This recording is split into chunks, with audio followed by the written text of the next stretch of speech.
Hey guys, and welcome back to another episode of Gnomoria with me, Gexy. We officially entered our first attackable season now, and we have our first merchant, so let's go ahead and see what he's offering. Looks like he's offering a ton of stuff right from the get-go, which is really nice. I would love to get this male and female emu, because then that would give us eggs. Just another source. Copper ore would be great to have, but unfortunately it looks like our stocks are a little bare and they're not getting much value as well. I'll actually sell the copper helmet and the copper breastplate because I really just do not like those. To me, it makes more sense to actually just bum rush bronze, because you get more value out of it, you get more protection out of it. So the copper helmet and copper breastplate, we can actually use those to trade for some stuff that we need, things that we might want. Is there anything else that we can get rid of at this point? Unfortunately, it doesn't look like there is. We have a lot of strawberry seeds, which we could we're gonna take those down to, let's say 20. So we'll sell 50 of those. Get a ton of orange logs. That's about all we have.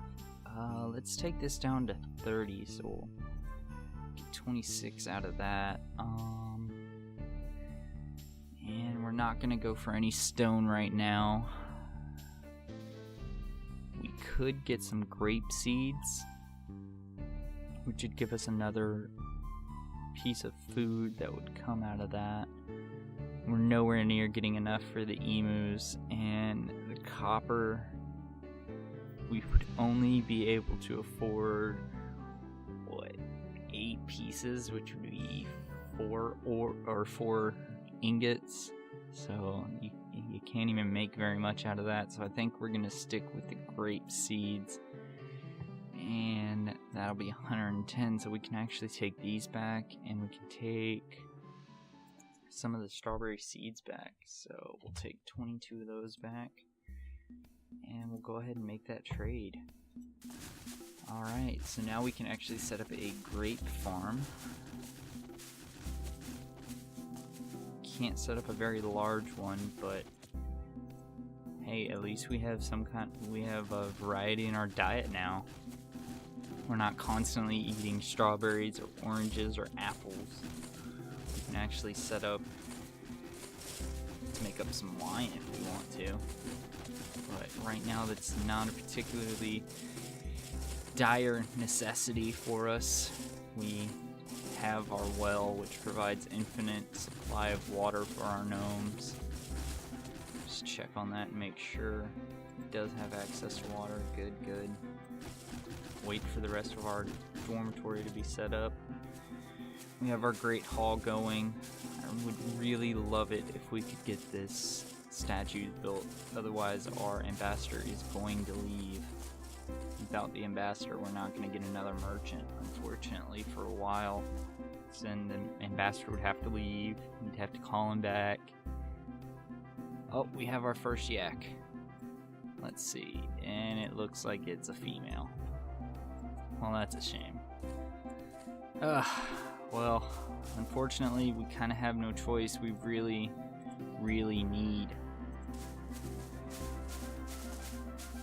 that bone needle. Unfortunately. God. Well, might as well get it while the getting's good. That way we can actually start crafting things. We're going to need a bone carver. And I really don't care what you make the bone carver station out of, as long as we just have it. Get our bone carver to create the bone needle. We have our loom already, which is nice. And we'll go ahead and set this up to be built as well. As soon as that's done, we can go go ahead and start our cloth industry. Alright, so the first day has passed already, and it doesn't look like we got attacked, which is very nice. Alright, the Great Hall's starting to come together. I'm going to leave it as is for right now, just because I would like to get those statues set up. So as soon as they finish that, we're going to focus on getting those statues built. I think I'm going to go ahead and add 2 torches out here, just to give us a little more sight. And to, you know, show everyone, hey, this is where the entrance is.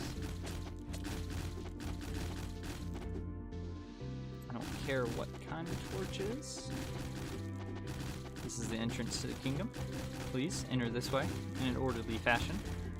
Otherwise, you'll be stuck out there and we can't protect you outside the borders of our dominion. There are bears and monitor lizards.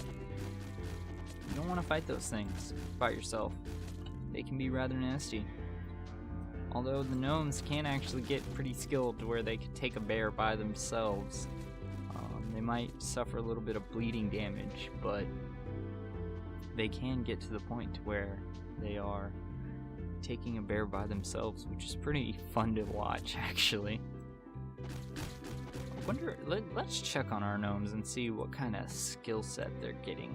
Alright, so fighting's at 25. That's okay. I would like to see it at 50 before I just start focusing my military. And that's basically just to give it to where they're able to dodge pretty well, because Dano, his dodge is at 14, which is terrible. The benefit of having the gnomes in the squad is that while these 2 are just sitting here watching these 2 fight, they can actually gain a little bit of passive skill gain, which, you know, is better than not receiving any kind of skill gain whatsoever. Still waiting on these marble blocks. Who is working on it? Wes, and Wes is terrible at masonry and stone carving, so that's a bit unfortunate that he's the one that is chosen to focus on creating the stone blocks. But we have our beds finally, so now everybody can start sleeping. It's not the greatest thing for our gnomes. They do take a little bit longer to sleep when they're sleeping in a community dormitory, but it's much better than sleeping on the floor. They sleep less, so they can get back to work. If you can create really nice beds, it reduces the amount of downtime that your kingdom suffers from. Or you can just try and increase your gnomes population to where you just have so many workers that it doesn't matter who's sleeping when, unless everybody just goes to sleep at the same time. In that case, well, then obviously you're not going to get anything done. We got plenty of marble blocks, so I'm not really sure why is this stonecutter set at priority 3? This guy should be set at priority 3, not the stonecutter. So please go ahead and take these over there. It would be wonderful for you to do that. I would appreciate it greatly. Alright, we got the bones, we got the meat. Let's go ahead and start creating some sausage from whatever meat we can find. We'll keep 10 at that point. Once we start getting some sausage, we can start making sandwiches, which at this point in the vanilla game is the highest form of food you can create. You can create omelets and stuff for a variety if you like that sort of thing, but sandwiches are the highest form of food that satisfies the most hunger for your gnomes. We'll create those if we can. We'll keep one at all points right now, because I know I don't have a dedicated source of meat, unfortunately. Would be nice, but we just don't have it at this point. It's nice that we did get our first yak, though. Ugh, he's focusing on this stonemason now. Dang my priorities. Well, the bone carver's being created, which is nice. Oh, I know why. It's because this is a build job, so that takes priority over that. Oh, such a pain. Such a pain. Well, I guess it's just awaiting. Oh, we have our first statue. Awesome. Let's go ahead and get that in there before the ambassador takes off. Set it up.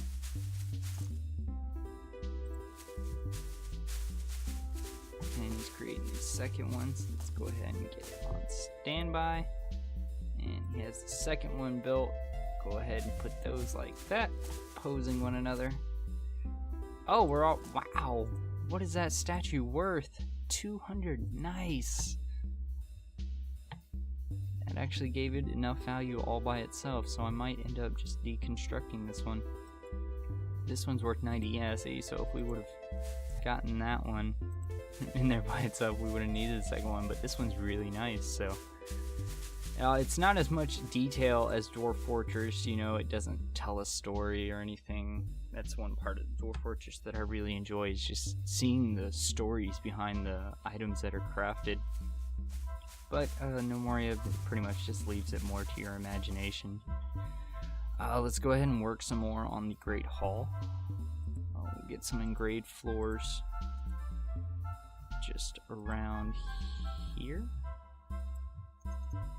And we're actually going to replace that floor with something else. Let's see here.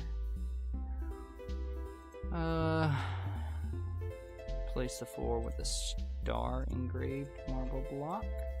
That will be there. A moon engraved marble block. And we'll also have a spiral marble block. And the surrounding will be chiseled. I think we'll do decorative.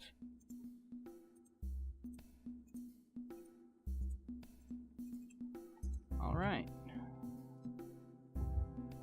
Y'all would be so kind as to install those stones for me. That would be wonderful. Go ahead and get this worth going up. We're sitting at 3276 right now, which I believe may or may not qualify us for raids. I think the cutoff is 3,000. It's either 3,000 or 3,500, but I'm not 100% sure just yet. But it is nice that our ambassador will stay here indefinitely now, so long as, you know, we don't move his bedroom, but we might end up moving his bedroom to create a nicer area just for the nobles, or the ambassadors as they call them. I call them the nobles. Not really sure why. I guess it's because they think they're better than everybody else and they have to have a room value of a certain type.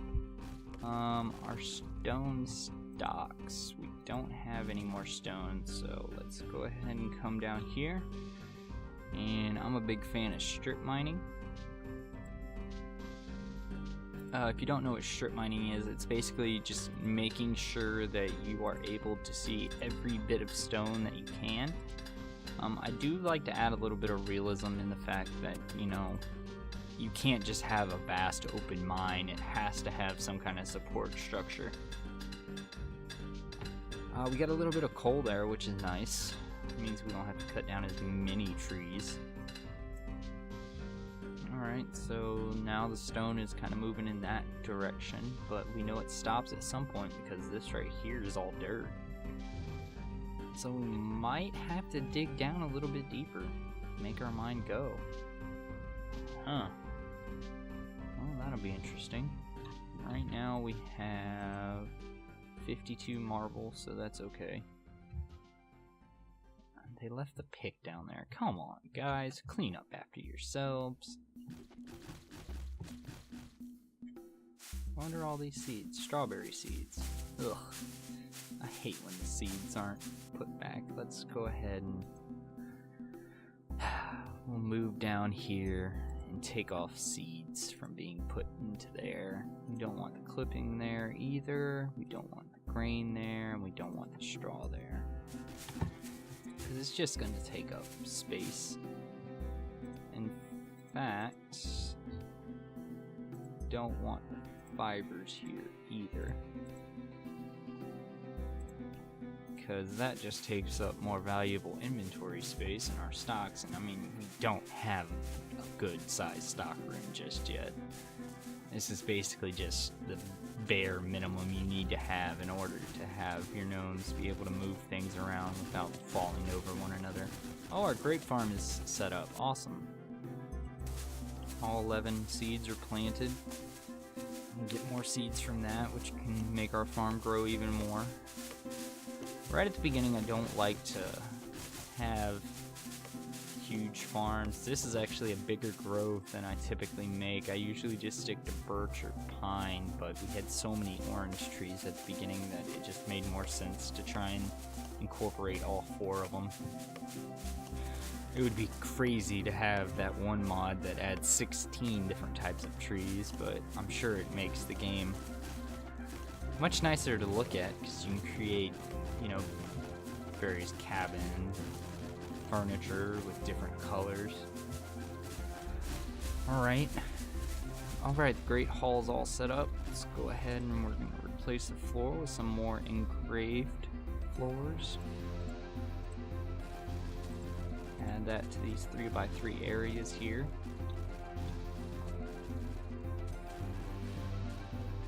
And as soon as that's done, I'll set up some tables and some chairs for them to sit at, and they can, you know, converse and speak of better times and when the struggle wasn't so real.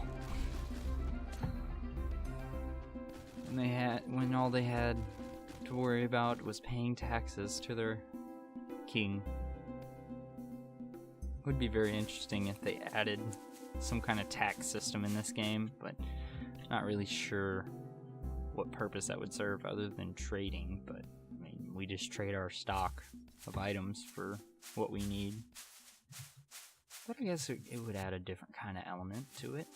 However many gnomes you had, if they had a bedroom, they would pay you, you know, maybe 10 coins every season, which would be kind of cool.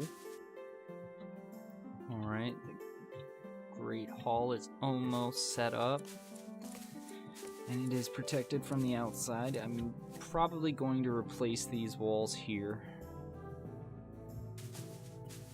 which means we'll be doing work on the outside possibly, but I think we'll be alright. I don't see any goblin raiders. Usually by the 3rd day at sunrise we've already seen our first attack, so maybe our kingdom worth of 3755 just isn't enough to attract anyone, which is perfectly fine with me. I mean, I have no problem with not being attacked at all. Please leave me alone. We're getting to the point to where we need some more stone. Let's see. I think we'll go over on this side and go out 10 just to see what we got to work with. I doubt there's anything on this side, but we will see. Yeah, lots of dirt. Not a lot more dirt. Seems like it just kind of is in this area here, which that's okay. It doesn't bother me. I can handle that. Just go down, dig deeper. Hopefully not more greedily. We don't want to become dwarves. Gnomes are certainly not dwarves. They're cuter. To me, gnomes are a cuter variation of hobbits. Hobbits are kind of like the gnome and human hybrid. I would assume hobbits are taller than gnomes. Everybody, when they think of gnomes, they think of lawn gnomes, and that's not what I think of gnomes at all. I think of gnomes as a cuter variation of dwarves, basically. Dwarves are more hardened, more masculine, more warlike. Alright guys, well, we have our Great Hall officially set up, and some people are checking it out while they're idle, which is very nice. But in the next episode, we'll be setting up the dining room for people to eat. But that's going to be it for this episode. I hope you guys enjoyed it. There's our autosave letting us know the 3rd day has passed. Alright, I've been Gexy. Y'all have a great one.